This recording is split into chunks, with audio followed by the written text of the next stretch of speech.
Hello guys, next start.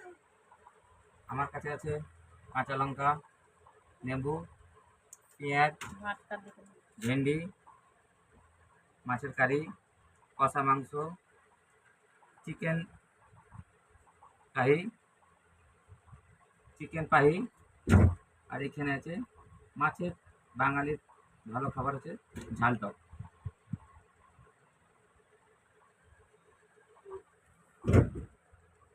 বন্ধ করবো। Please guys start. প্রথমে শুরু করছি কাঁচা পেঁয়াজ দিয়ে। কাঁচা পেঁয়াজ একটু নেব, তারপরে ভেন্ডি ভাজা নেব, একটু কষা মাংস একটু নেব,